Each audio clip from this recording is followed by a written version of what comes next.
sulfurique, je le mets dilué, je le mets en présence du métal, j'obtiens toujours le sel, le sulfate de métal, mais ici, dans ce cas-ci, j'ai un dégagement d'hydrogène.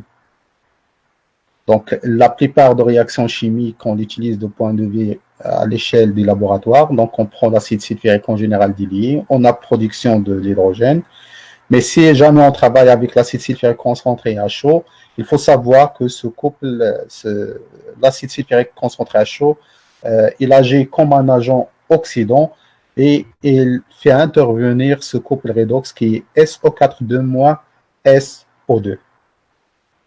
Donc voilà. Donc, dans ces deux schémas réactionnels, donc l'acide sulfurique concentré échauffé, donc il agit comme un agent oxydant, tandis que l'acide dilué, il agit comme un acide typique, et donc ce qui explique pourquoi l'acide chaud concentré libère dans l'eau du SO2, du dioxyde de soufre, en formant des sels de métal, alors que l'acide dilué libère uniquement l'hydrogène en formant encore le sel du métal. Voilà. Donc, ce qu'il faut retenir ici, c'est que l'acide sulfurique concentré à chaud met en jeu, c'est un agent oxydant, il met en jeu ce couple redox. Par contre, l'acide sulfurique dilué, il met en jeu le couple H plus H2. Voilà, on continue. Maintenant, on arrive aux applications de l'acide sulfurique, donc ses utilisations. Donc, il faut savoir que le plus important, bien, je pense que c'est le premier produit chimique produit à l'échelle industrielle, parce qu'il est beaucoup utilisé dans plusieurs domaines. Là, on va citer quelques exemples. Donc il constitue actuellement l'acide le plus important, aussi bien dans les quantités produites que dans la diversité de ses utilisations ou bien de ses applications. Alors, il est utilisé dans la fabrication des engrais, pour fabriquer les superphosphates.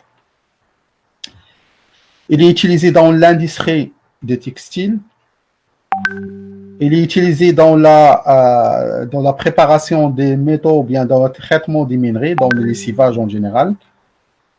Il est utilisé dans la synthèse chimique, par exemple pour synthétiser des colorants, pour préparer des explosifs.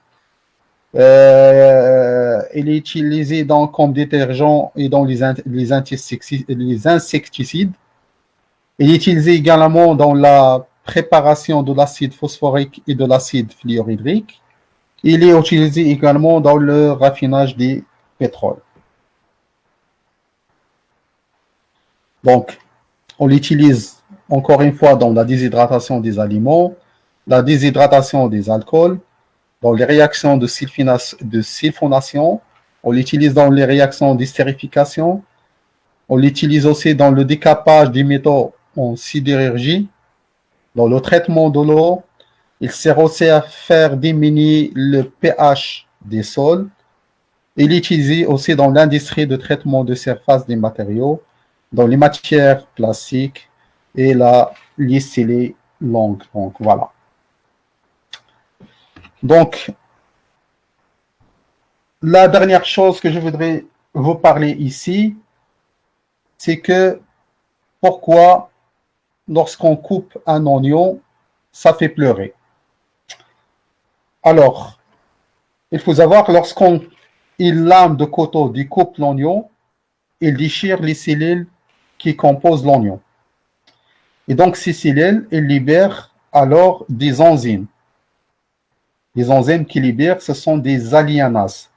Et les allianas réagissent avec des acides aminés sulfoxydés et forment des acides sulfiniques.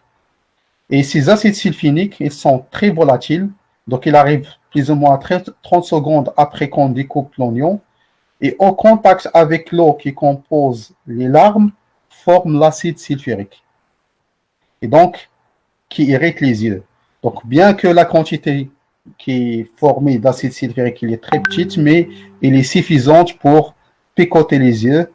Et donc, les yeux se mettent à nous piquer et pour protéger notre corps, ils libèrent des larmes, comme vous le savez, qui vont s'étaler sur la cornée de chaque œil pour la nettoyer. Donc, voilà. Donc, quand vous découpez un oignon, donc, et que vous commencez à pleurer, il faut penser que c'est de l'acide sulfurique qui forme en petite quantité dans vos yeux. Donc, voilà. C'est une des effets de l'acide sulfurique donc, dans une application que vous l'utilisez souvent. Donc, voilà. Donc, je pense que j'ai terminé ce chapitre. Donc, je ne vais pas entamer le chapitre suivant de cours. Donc, je m'arrête là et on va directement enchaîner avec la suite de la première série de TD pour avancer un petit peu dans les travaux des régies. Donc, voilà. Alors, est-ce qu'il y a une petite question ici?